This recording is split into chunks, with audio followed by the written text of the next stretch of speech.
All right, welcome, Dark Horses. We have a psychosexual thriller of an episode for you today. Wait, is that right?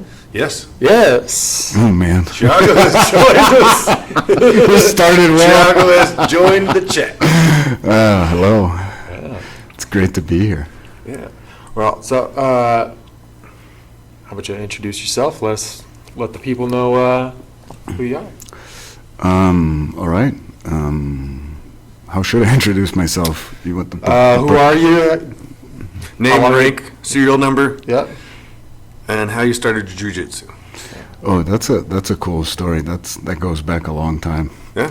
I was probably 13 years old in Brazil. So I'm originally from there. I was back when they only had thick sort of vinyl truck covers as mats. Who needs anything more than that? And that's what we used. And my neighbor came to me, and I was 13 at the time, and he was like, "So there's this jiu-jitsu stuff going on, and you should come with me." And the next thing I know, my neighbor, he was older. He was getting choked out in the rear naked, and the instructor was demonstrating how efficient it was at doing its job. That was a long time ago. And I was blown away by that introduction. This was in Porto Alegre, or this was somewhere else? This was in Porto Alegre, the very south of Brazil. Yeah, in the '90s, early '90s, I suppose. When was the first USC? Was that late 90s? 93? It was 93, so it was early 90s? Yeah, so that was my first few classes. Right after that, Gotta find that stuff out. Gotta do some more of that. That's amazing. that was my first few classes, and then after that, I went to São Paulo, in Brazil, and started training in Ryan Gracie's academy. If you remember Ryan. I do. That maniac. That maniac. That was a different style of training too back then. It was very tough jiu-jitsu. It was awesome. I learned a lot. Did you go to school in Sao Paulo? What were you doing there? Yeah, I moved from Porto Alegre to São Paulo. My mom got married. I moved there. Jiu-jitsu was pretty much the lifesaver at the time, the healthiest activity. Jiu-jitsu and scuba diving. Right. And jiu-jitsu was really, I started to get off of school at night and go to the academy rather than wander the streets in São Paulo in the '90s, which was a phenomena of education, I suppose, too. Street education. But the academy was much better. And then, of all places, right, stayed training there for the longest time. And long story, I find my way to Boulder, Colorado, out of all places, and there's a Brazilian Jiu-Jitsu Academy in Boulder, Colorado. Yeah. Called Brazilian Jiu-Jitsu Boulder at the time. That's right. Yeah. That's right. And do you remember when we first met? It was there. You were a blue belt. I was a blue belt. You were a blue belt. The academy was half the size of this still. I remember working on flying arm bars with you. Yeah. That's like one of my first really solid memories. That's right. Which, by the way, after we worked on that, I think I've shared the story with you, but I got my first gold medal in the state tournament, and it was a white belt round still. Boom. And I got a flying armbar on the guy. It was the whole state, so everybody talking, doing stuff, and who watches white belt? People watch it, but they're not really, they're not there to watch it. They're looking something going on there, right? And then you can see everybody just go, never did it again, and I tried doing it a second time and hit my head on the floor and wasn't good. Everybody did that. So I got the shame and the elation both, on the same day. Okay, yeah, that's what that's like. Yeah, all right. Yeah. Yeah, little coin toss. Yeah. What else? What white belt knows how to defend a flying armbar or would expect it? Yeah, no. I mean, it was because at the time you were psyched about doing it. You had it was awesome.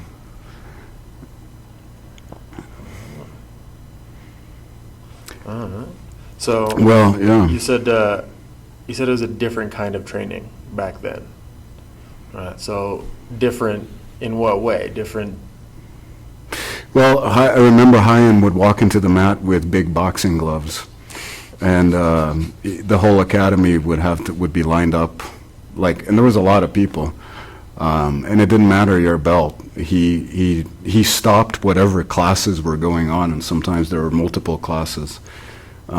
He broke up the classes. Everybody would go to the wall. He'd put the Mike Tyson, the pro boxing gloves on, and would call every single one of the students, and it didn't matter if it took an hour. Every single student would walk up to the middle, and he'd say, "Take me down." And from white belt to the brown belts to the black belts, he'd get a few in. The first time he went on a clinch, he was nicer on the white belts for sure, without a doubt. But he wasn't nice about it. But he would make sure that you felt a right cross and weren't allowed to clinch. He would let you clinch eventually, right? I mean, I took him down, not really, right? But Right. So that style of training was sort of normal. Things like that happen. It was normal. I mean, this is a context for this kind of stuff, right? This is the sort of, I think, cultural backdrop of Brazilian Jiu-Jitsu in Brazil at the time. Academies would fight with each other. It was normal for Dojo Storm. Yeah, it was normal for that kind of stuff to happen. There were intense rivalries. The territoriality between jiu-jitsu academies. If academies were too close to each other, it was a problem. Rivalries and that kind of thing. Tribalism, huh? Tribalism. So ingrained. It's not like that anymore. And it's good it's not like that anymore, frankly. Yeah. But that was the original thing. I think there was a lot of, right, the Gracies, I think, the establishing the territoriality of the efficiency of the art in the beginning, and that was with a lot of arm bars and a lot of chokes.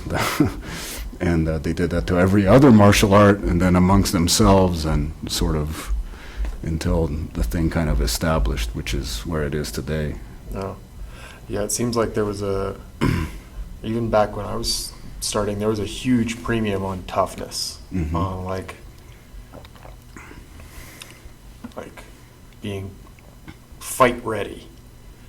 Just at any old time, you're ready to fight, Yeah. and that was a thing a lot of academies held at a premium. Yeah, I remember stories from back home about when I started training. Of course, there was already guys that had gone to Hawaii and established, Brazilian surfers and Brazilian Jiu-Jitsu stuff in Hawaii, and sort of legends of them fighting the locals at the time before they knew what Brazilian Jiu-Jitsu was. And of course, now the relationship there is pretty strong. Enzo literally planted his flag on the beach. That was in Brazil. It was in, I can't remember. I think it was Baja, but it might have been another beach. Like if anyone surfed where he had planted his flag, then he had to fight him until that guy left. It was pretty different. So That's it. I think This is my beach. There's my flag. Get the hell out of here. Yeah. It was a very different era. I started bouncing so that I could get real world experience using my jiu-jitsu. But I wasn't the only one. Like some of the higher belts, by higher belts I mean like blue and purple at the time. Mm-hmm. Would like go out to bars or whatever, and it wasn't about going out and drinking. It was about getting into fights. Mm-hmm. Yeah.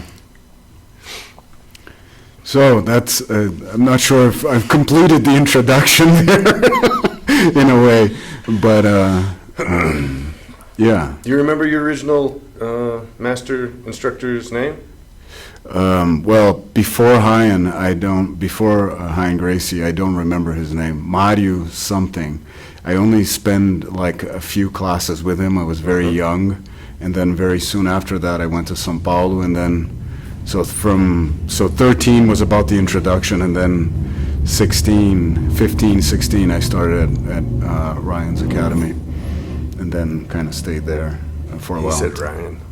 Ryan Hyan. I know, right? It's like 20 years in the States will do something to my Portuguese pronunciation at this point, man. Hyan Gracie. There you There you go. Porra. No, mas, yeah. So I guess the other part of the intro would be what do you do outside of jiu-jitsu that's particularly interesting? I mean, I guess we brought you here For a reason. for a reason. Yeah. How does it make you feel? So, yeah, for the past 10 years, it's more than 8 years, less than 10, but so, have to do the math, but I've been a, 9. well, it's, I don't know, I freaking where I got my license, I'm trying to think, it was August, so I think I'm coming up on 9 years, I'm a psychotherapist, a clinical psychotherapist now, and have been.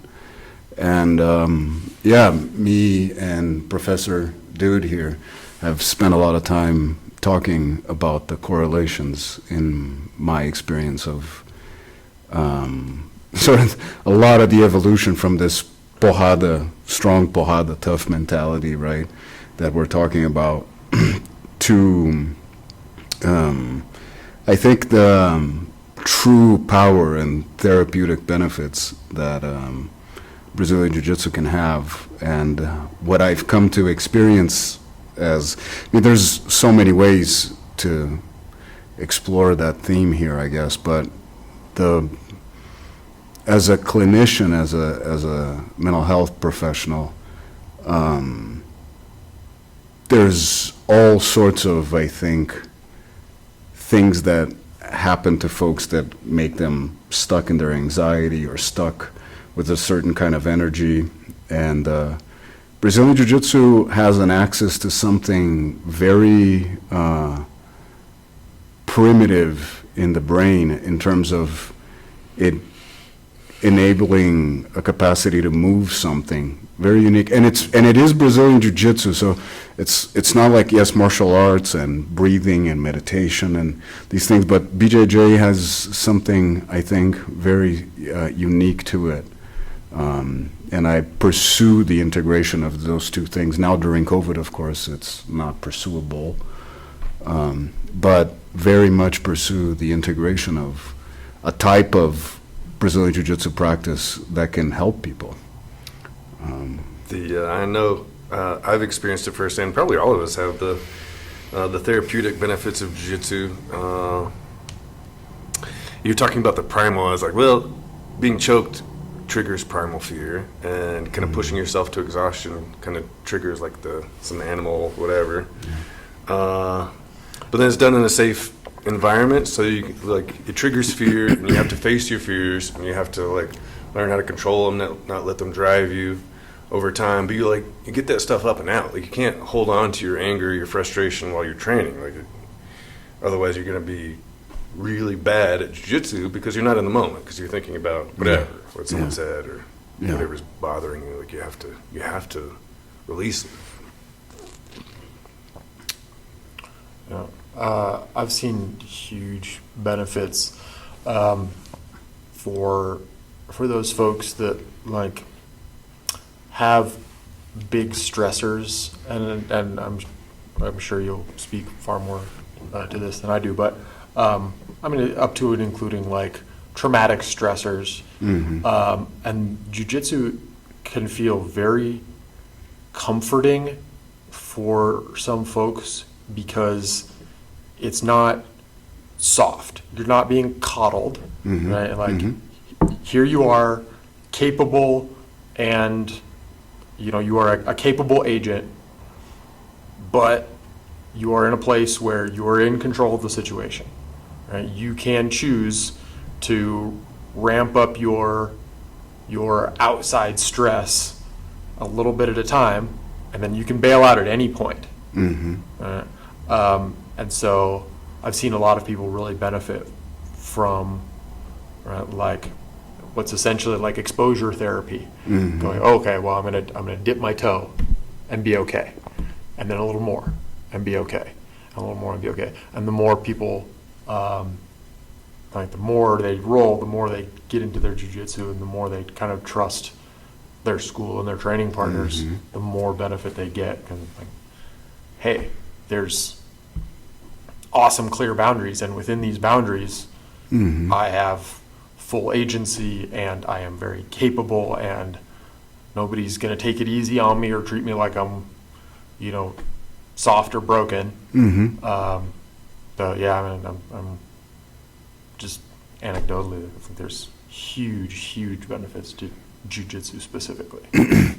It goes, yeah, so both of you are talking about things that hit the mark clinically, on the clinical side, for sure, right? And my hypothesis, which is not tested, and this is not sort of tested in sort of a fully research environment, but it can be.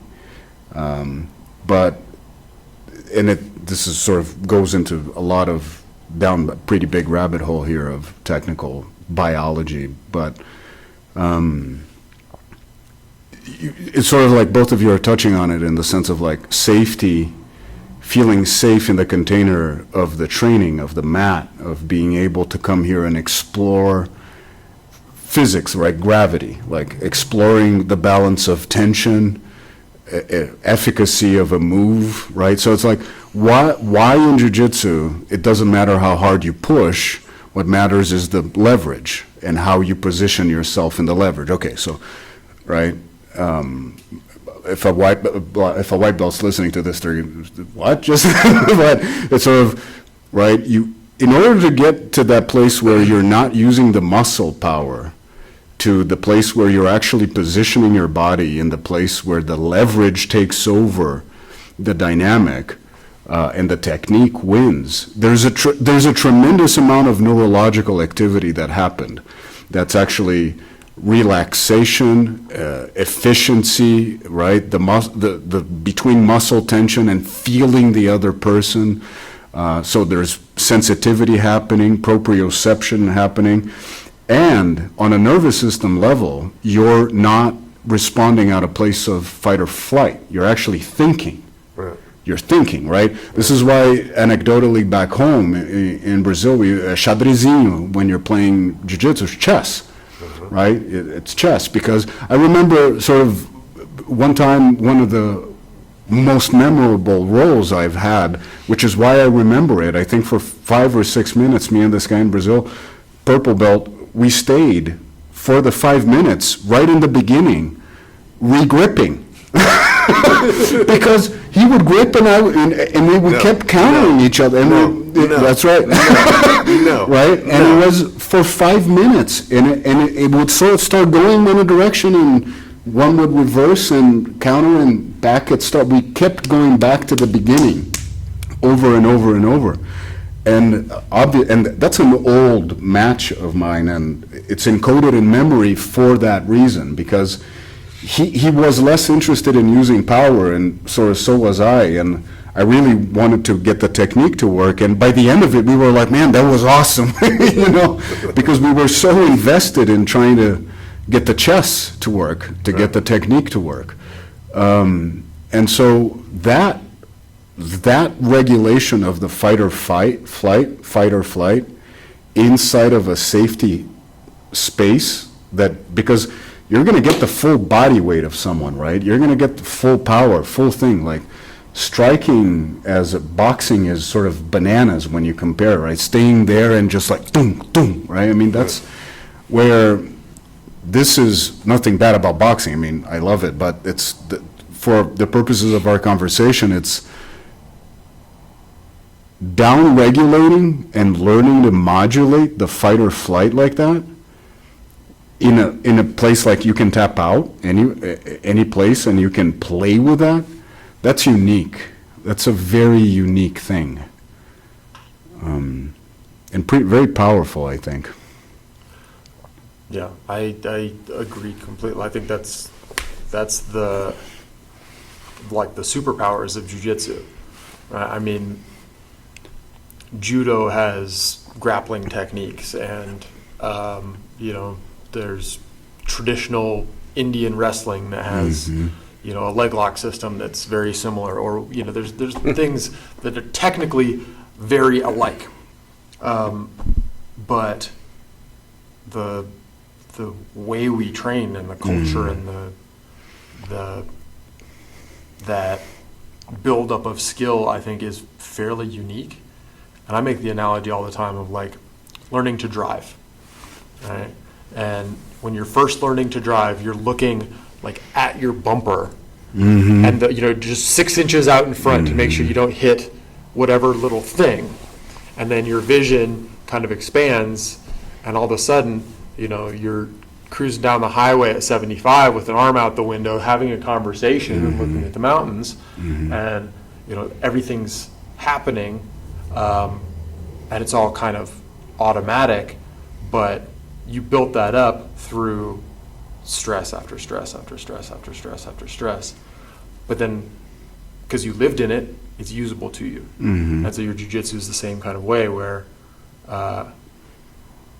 you stay in it, right? And it becomes a part of you. And so that non-reaction, where you're like, okay, my fight or flight is way the hell down here, right? And you being in my face, that doesn't faze me. And that loud bang I heard, that doesn't faze me. And right, my adrenal threshold now is like way up here. Right. Okay. I'm not doing jiu-jitsu right now, but you can't get me excited. You can't push my buttons right now. Superpowers. Yeah. Were you going to say something, Professor? Yeah, I keep having thoughts, and I'm like, wait, and then by the time they stop talking, I'm like, what the hell, fuck, I don't know, stuff. The jiu-jitsu superpower, is worth talking about, because there probably are like a lot of white, green belts, whatever, listening. And I always talk about, like, they come in on the first day, they get choked, they panic, whatever. Like, after 6 months, a year, you like see them come in, they're standing taller, they got that promotion at work, like they have a new girlfriend or boyfriend, whatever. Like, you can see the strength in their eyes, like they're made out of wood now, as they say in Fight Club. But it's like, you go in on your lunch break and you train, you're like, someone is literally trying to choke you as hard as they can, you like fight out of it, you go back to work and your boss is yelling at you, which normally would be overwhelming. You're like, oh, I'm gonna lose my job, he hates me, whatever, blah, blah, blah. Now you're like, well, he's not trying to choke me, like, what, it sucks, but I'm gonna go ahead and handle my stuff here, and you can move through problems rather than butting head with the problem, getting stuck in it. That's right. That's right. And like, I've seen it over and over again. Like, I've seen it in my life, but I've seen it in everyone around me's life. I was talking to a couple of students the other day where they were stuck in a bad marriage, and they were stuck. And after a little bit of training jiu-jitsu, they're like, I don't have to deal with this. I can move on to a better life, because they believe in themselves. Like they could see light finally. And they're like, that's so common in jiu-jitsu. Like everyone you talk to has some sort of story like that. Yeah, and it is. I wanted to say something, because there is something about the way that we train that is differently, and I think qualifies the thing. Is sort of, there's a lot of even grappling martial arts, right? But there's something about rolling and the culture too, I think, really goes along with it. The sort of slap hands and go, sort of, which was awesome, because I think we Brazilians and sort of exported that to the world, of sort of, the ceremoniality of coming into the mat still exists to some extent, but it's not a Japanese zendo. You're walking in, right? It's supposed to feel inviting. It's supposed to feel like family, friends. It's a place. I talk to the students about like take your time when you walk in the door. When, like, now, if you're like taking your temperature or whatever, but you're like, you bow onto the mat, you change in the changing rooms, like take those moments to make those Right, those right. brain changes from out there Right, to in here. right. You bow onto the mat, you line up, you bow in, get your brain into this place. Into this place. Be here yeah. and do this thing now. And that the training that switch to go off or on, or what can I am I right? It's sort of like it fundamentally. There's nothing else I think that does this in this way. I should say, sort of like it exposes you to your own inadequacy and to your own vulnerability over and over and over again. In an undeniable way. Right. You can't lie to yourself about That's it. right, right? I mean, can't fake it. it's sort of like you get the ego exposure to humility over and over and over and over. And that does something to you. That does something to your sense of confidence. And then the fact that you built skill at that level, right, psychologically, translates to everything off the mat, because it doesn't. Apparently, you don't have to be so worried about anticipating the next moment.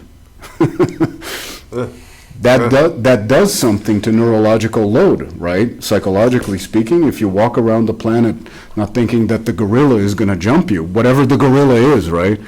Always trying to think around every corner all the time. Right, or laying booby traps for everything, right?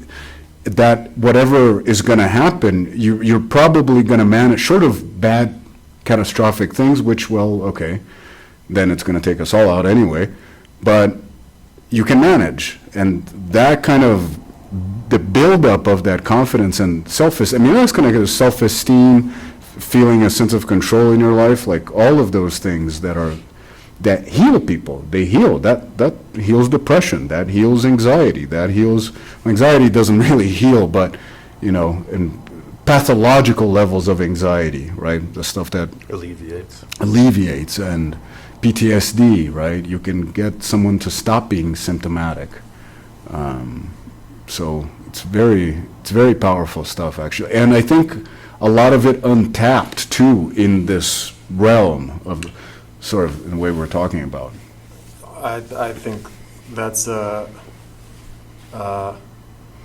think we could spend another whole other podcast on the untapped potential of jiu-jitsu. Right? I mean, I think every well-intentioned protest organizer should get their people trained in jiu-jitsu, even if they're just going to stand there without resistance Right. and sing songs. Right. Like, okay, stand there without resistance and sing songs with all the confidence that you can handle yourself against another human being. Right. Right? Like, elementary school teachers should learn jiu-jitsu and walk into the classroom with every confidence that they can handle themselves, and let the little kids see that. I think that just that the term untapped potential just Goes to a lot of places, Yeah, right? It goes to a lot of wheels turning. places. It does. I think, you two know that I've had work with law enforcement, military, but I just don't, that's not the only people that I see clinically. I see everybody clinically, and I mean, I could easily say, I've had some of my clients, 22, 23-year-old, to do simple, basic jiu-jitsu exercises in the office, all the way, to older folks too, that are not in the military or law enforcement or whatever. There isn't a single person who couldn't benefit out of some of these things. And, right, but yeah, there's a huge sort of webs here available to explore. Yeah, my original thought was to talk to you about your, I call it a thesis, but whatever it is, about using Brazilian Jiu-Jitsu to help people with PTSD that they're really struggling with it, but like getting them in and getting them trained so they can kind of work through it. But your thesis is that it'll really help with that specifically. Yeah. Do you remember that? Do you just? I think it's a good story to share since we're talking about it. You and I were talking at the restaurant that closed since, but you and I were at a diner having a conversation once after training here, and I shared with you the thesis and that, I think Brazilian Jiu-Jitsu heals, or the thesis is that between 0 to, from the day you walk into academy, if you have PTSD or are symptomatic, right? And that's sort of like, particularly the hyperarousal of PTSD. So it's sort of like the loud bangs, the loud noises, the stuff that, walking into Walgreens and you want toothpaste and it's like, or something like, because it's the variability of choice is overstimulating in and of itself. So very small things create overstimulation, creates anxiety, and it's panic attacks come out of that. It's bad fucking place, right, in plain English. Yeah. And nightmares, so on and so forth. And what I shared, we were at the restaurant talking, and I said, I think Brazilian Jiu-Jitsu in 6 months, if someone stays training, say 3 times a week minimally, like in 6 months, they're better. They're better at that. It's not like the full-blown thing goes away. Not like they're cured. Not that, yeah. But they're better able to live their life. That hypervigilance state gets normalized, and we can get into why I think that is, and I can make a sound argument for that, a biological argument for that, and someone and I said that out loud in the restaurant, and a lady approached us. Yeah, that's right. A lady approached us, and she's like, "Did you just say something about PTSD getting healed in 6?" Right? It's a stranger just walked up to us. It's like, "What are you talking about?" And I was like, "Oh, we're just having a conversation." So I mean, it goes to show how this kind of thing interests people, I think. Yeah. But the argument is that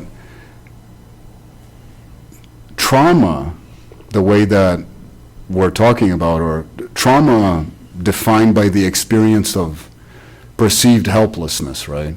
So if you get exposed, and I'm sure you can comment on this, Professor, being military and that kind of thing, but I mean, the experience of too much shit went down and you have no control, no capacity to answer to it, it doesn't feel like you can manage the response or whatever it is, whether you're in a firefight or you feel like you are helpless to be able to respond to the thing adequately.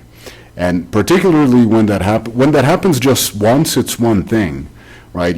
We can usually all shake it off. Learned helplessness. Right. Reminds me of the study they did with the rats. They put them in a box with the top on it. They'd shock them. Without the box, they'd get shocked and they'd jump out. Right? They put a lid on it. They'd shock it. Try to jump. It hit the top. They'd shock it. They'd try to jump. It hit the top. They'd shock it. It realized there was a top there, so it wouldn't jump anymore. You could take the lid off and continue to shock the rat, and it would no longer try to jump out of the box. That's right. And that was learned helplessness. Yeah.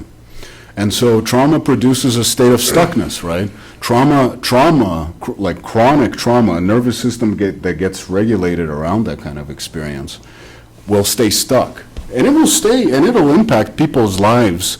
This is my life now. I accept it because I don't know how to change it. I can't change it. It's bad, right? It sucks. It impacts, right? I mean, there was a study, I don't have the numbers off the top of my head, maybe I should, but I mean, I'm not a researcher, I mean, I'm a clinician, but it's sort of like the cost of depression, you know what I mean? The cost of depression in the economy, like the productivity cost of depression, the productivity cost of PTSD, the productivity cost of mental health. Someone ran the numbers on that? I mean, yeah, they're huge. They're huge. Of course. They're huge. And I mean, right now, it's sort of, even during COVID, it's fascinating, right? Because there's the crisis we saw in New York and all that stuff, and frontline workers and that kind of thing. But then the second tier that's right behind that is actually the mental health and the PTSD, the isolation, the depression. So many people have to be struggling suicidality, right? Yeah. All behind it. It's bad. It's a massive sort of experience of helplessness. Yeah. What do you do? Just sit down and watch Netflix, right? I mean, but how do you manage the thing? So, $210 billion a year lost to MDD, according to depression. workplacementalhealth.org. That's major, and that's just major depression. Yeah, It's that's not just the other ones. one depressive disorder in the whole spectrum of How much again? 210 billion per year, In America or in the world? America. Yeah. So we're talking about something that, like, legit is a problem. Could bankrupt Austria. Right. I didn't know that, but, so, when you put that into a little bit of perspective, now the conversation, I think, about the safety of the mat, right? The fact that Brazilian Jiu-Jitsu is not like the way that it used to be, in the way we started talking here in the beginning, that it's sort of like, you come here, you're going to be matched with someone your weight, or you're going to be matched with an older student, right? I'm going to go train with a white belt in a class, in a fundamentals class or something like that. And help the person out, slowly, sort of, right? They start, that person with PTSD, with trauma, with the depression. I mean, think about how revolutionary this is for someone who is stuck, right? They start to be able to actually feel like they have agency and response, and physical response with somebody else's weight. And then the way that they move their body, and all of a sudden a professor comes over and slightly adjusts, and it's like, try this. And then the thing, that mass moved, right? Right? The very first thing we teach people is how to get unstuck. Right. Right? Like within the first week, and I'm sure, Professor, you get the same thing, within the first week or 2 weeks, I almost without fail, every new student will come and ask, I got stuck on the bottom of the mount. yes, yeah, it's either mount or side control. Right. I got stuck on the bottom of whatever. How do I get out of that? Like, okay, let's do right? it. Let's talk about frame and shrimp. Right, right. You know, but yeah. And there's so much there, right? Frame and shrimp, for instance, like on this gets my wheels going, right? Because a frame is such a powerful self-defense position, right? Shrimping, which is like moving the core, there's so much neurology there actually around. You're massaging the inside of your nervous system in a way when you're moving like that, and you're connecting with the breathing and sort of your vagus nerve that moves through your intestines, that moves through the lungs, and then through your heart, and then up through your whole brain stem is actually moving in a way. And actually, and because we're not talking about just dancing, like dancing is healthy, right? Yoga is healthy. You're doing this in a way that is proving self-defense efficacy for yourself. So it's empowering, Moment by moment. moment by moment, in a very primitive sense. So this is why it goes to the PTSD level, right? This is why it goes to that primitive level, because you're developing efficacy. It might not be your trauma. Your trauma might be unrelated to that, right? So, I mean, sexual trauma, for instance, is real and horrible. But that's not the only trauma that where you get helplessness out of, right? Right. And so you start moving that thing in that way at that level, and people start to heal, man. And that's incredible, Yeah. right? I'm suddenly struck with the thought that, like, in the natural world, you know, in the animal world, animals will, you know, play fight and that kind of thing. But outside of basic, you know, like play fighting in their own species, animals don't really have physical confrontation unless they They're are risky. Yeah. You get injured, then you can't find food, then you die. Right. So you don't want to fight unnecessarily. Right, and so basically the only time you do fight is when you're defending yourself, right? Right. And the outcome of that is either die or survive, Totally. right? And your system is programmed. You survived. Good job, right? Give you that kick of like good stuff. Surviving is a good thing. Surviving is a thing that we want to do. And I wonder how much kind of animal signaling our brains are sending us after jiu-jitsu, after a good training session. I wonder how much our brains are saying, you survived. Good job. You're you know, that top level animal out there in the world that gets to make it to tomorrow. It's their survival thing for sure, but there's even more to it than that. From that same animal perspective, like an animal living in nature is living as an animal should. We are so separated from that in our day-to-day lives that it's ridiculous, you know. And being able to tap back into that primal animal part of ourselves and release it, and it's totally okay, and everyone around us accepts it and encourages it. Right. It's huge. Yeah, not just tap into it, but tap into it with And then, we with survived. success, We right? survived, yeah. We made it. Okay, cool, yeah. I mean, I've got to imagine, Tap into your animal power. Here it is. Go do it. Be an animal on the mat. Yeah, it's okay. and I've got to imagine your animal self rewards you for that. Like your physiology responds by, in some positive way. Task orientation, right? Task completion, like actually go, and you're both, I think, talking about the same thing, and it's sort of the cycle of satisfaction, right? A baby wants to get something and put it in the mouth, like, right? Human development is predicated on sort of like going towards these things, right? Sure. The baby will soothe once it gets closer to the mother, so on and so forth, right?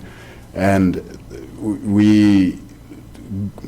and you can see it across the span of life, of development, where task completion builds a sense of efficacy, right? And it's important to do that. And that sense of efficacy is the thing that gets traumatized and taken away in the trauma. And so if you're capable of being in a discipline and a practice that actually exposes you to day by day building a sense of efficacy, that actually, I mean, the fact that you can teach someone with 150 pounds to manage someone with 215 pounds, well, like not just kind of manage it, right? Well, you Stay safe, hold them down, Sure. negotiate. and that it can't be done is, and so there's a lot of places to sort of tease that thing apart, and about where the applications of that in the world are, like you said, like from kindergarten kindergarten teachers, you know what I mean, or like anybody could use this, because we don't have, right, this sort of transitioning slightly the Venn diagram of the conversation, I suppose, but it's sort of, where are the healthy outlets for people, right? Where is that energy moving, right? Because it's sort of like we're stuck inside. COVID is a fantastic place and time to be talking about this in a way, because Gyms were closed for a long time, and now some of them are opening up at 24-hour fitness. Like they closed a lot of their locations. And I mean, what are you supposed to do? stay in front of the TV, or just, right? Some the other day, somebody finished Netflix. I finished Netflix. Now what do I do? And as or like what is the cathartic thing? And that, not that thing wasn't there before. People were stuck inside of the stuff before. You know what I mean? It was just exacerbating. a lot. Yeah. Yeah, I think especially with COVID, and especially with the just kind of tension in the air, I think jiu-jitsu is all the more important, because it is, like we were saying, a safe outlet, right? You can come in here and say, okay, well, I'm going to put my aggression towards something good, towards something real, towards either, if I'm not going to make myself better, I'm going to make myself tired enough where I'm not angry. You're at least going to get some good exercise. Yeah. You're going to talk to a couple people that are your buddies. And the people that can't take your anger right then are going to tap out and not roll with you. And right, the people that can handle it are going to handle it. And maybe nobody wants to play with you, and you learn a hard lesson another way. But I think Chill out, psycho. right. And, sometimes that's the lesson you need that day in jiu-jitsu. But Right. I've been there. I've been that guy. Yeah. I've been that guy too. Oh, yes. And I think especially with the weirdness of COVID, I think let the people roll. Let our people roll.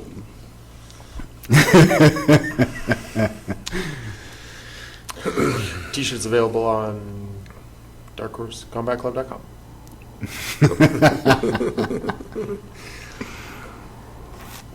Yeah. The training jiu-jitsu, so we were kind of talking about making a joke out, but it allows us to tap into and release some of our darker urges, our aggression, rage, anger, desire to dominate and crush and all that stuff. It's all in there. Yeah. Yeah. A lot of times when I'm super angry, when I got the dark, I'm like, cool.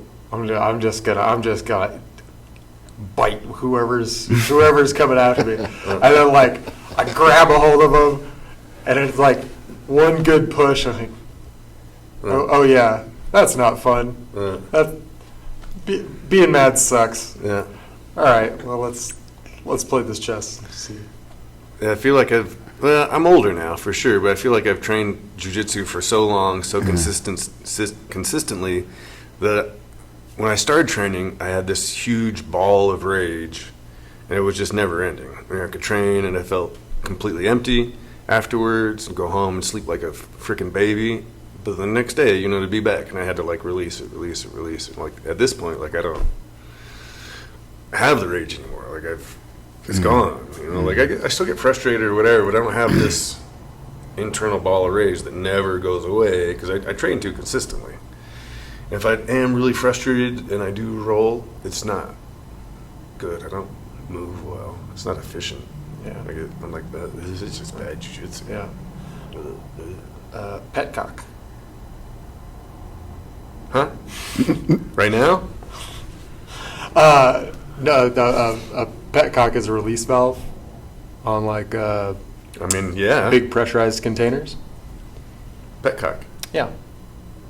Yeah. So jiu-jitsu will build up a little petcock in your unending well. Release valve. A release valve in that Release valve. unending well of anger. That's what it felt like. And a ball of rage, and I could like release it for that day. Yeah. The next day, it was there. Yeah, it's a pressurized container, right? Like you release the pressure, but there's still stuff in there. It's going to repressurize. You got to release it again. And it's going to repressurize. You release it again, and you just kind of keep draining it until it's all the way drained. And I remember that, but that's not how I feel anymore. Yeah. Well, you've discovered your petcock. Yeah, I have repeatedly. Well, you actually, I think, you build good mastery, right, out of not putting yourself in the positions where the thing is going to build more pressure inside of the container. You actually don't do that anymore over time, right? This is, what we're talking about is like... I'm older now, some might say wiser. In the beginning, you learn, some might say. Some might say. But in the beginning, you're sort of the petcock, is that what? Yeah. Right? You keep releasing the steam and you really keep it going. I mean, I remember too in the beginning there when I first moved, when I moved to the United States in 2003, I spent the first 3 years wanting to go back to Brazil or thinking this is not for me or this is not, and what helped me stay was that I eventually found the right professors at the university that I could connect with, so I liked the classes enough, and then Brazilian Jiu-Jitsu, because I would go from the campus and from a community that I didn't feel identified with at all to the mat. Right. And my friendships were in the mat, and I had friends at the university, whatever, but my real thing, like I knew I needed to go there. And I remember back, I don't know, recall sometimes having training sessions with you in Boulder allows for this. At the time, we'd run up the canyon and go deep in, sit in the creek and cool off in the summer. So it's like there was a lot of that like helped a lot, and then I would be in a much better place at the end of the day, kind of thing. And I think to your point, you say you have a practice, you've been doing this for so long.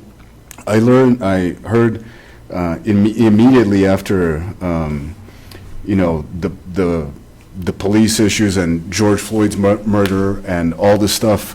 It was Joe Rogan and I think, what's his name, the Special Forces guy, Jocko, And, I mean, there's this huge movement inside of law enforcement about getting cops trained in Brazilian Jiu-Jitsu, right? It's mandatory. And Jocko there on that podcast, I think, hit it on the mark with certain professions, and law enforcement in particular. Like, part of these guys' job has to be, like, you go do the beat, you go to work, you do that, but then you're going to actually come to work and train. Like, part of your job is training. Part of your weekly routine Part of it is training. You're going to get paid to go train because it helps all of these things. And that's not the only profession that needs that, right? EMS guys need that. Firefighters. Talk about building up a rage inside. Talk about building up a rage inside, you know? It's like, you know, so, like, that has to be built into these things. It's sort of like EMS, you teach them how to patch everybody up, send them home, and what do we do with them, right? Those guys are drinking, those guys are doing drugs, those guys are punching cement walls outside of the ER as they walk out, right? They're breaking their hands on the way out of the ER because they're so angry about what just happened and the frustration that builds up because that's the, I don't know, 100th and whatever call they got that shit went down for bureaucratic reasons and they feel betrayed, they can't do their job correctly.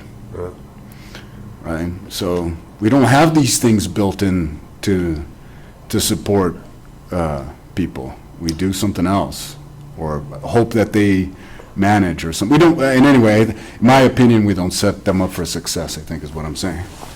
No, and in a lot of ways, we don't set them up for success. We don't set a lot of people up for like advancement and improvement. Mm-hmm. We treat people like robots a lot. You're like, I don't care how you feel or what you're doing. Just turn the widget, Yeah. make it happen, right? Like, Turn the widget. yeah, bring me my pizza, put my leg back together. Mhm. I just make the job done. I don't care. That's only increasing with time. That's only increasing, yeah. Yeah. So before we wander too far into the weeds here, we should probably let you get back to your far more important work. Though at the same time, there seems like a bunch of stuff that we haven't Even got yeah, to yet. yeah, So yeah. we'll definitely have to have you back and have you talk about this a lot more. Hey, any opportunity to talk about jiu-jitsu or get people on the mat, right? Yeah. Anything like that. Do you too feel rage, friend?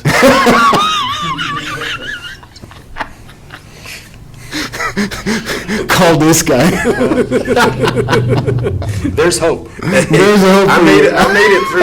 I'm still here. I made it through too. I'm still here. That's right. You are not hopeless, and we can show you how. Thank you. This has been awesome. I really Yeah. appreciate it. Yeah. Yeah. Let's do this again sometime. Yeah. All right. Well, out there in TV land, as per usual, let us know what the word of the day was. And how many gummies did we eat? How many gummies we ate. Yeah. Make sure you comment, like all the good stuff. Turn on the notification bell. Ooh, So important. fancy now.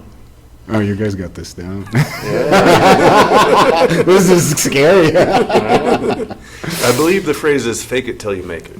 I'm gonna- All right. Cool. So,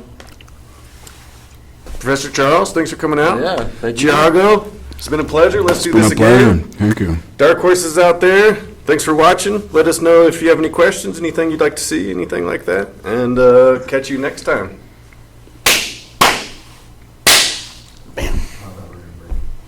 Yeah, I thought we were gonna break. Oh, break on 3. 1, 2, 3. That's right.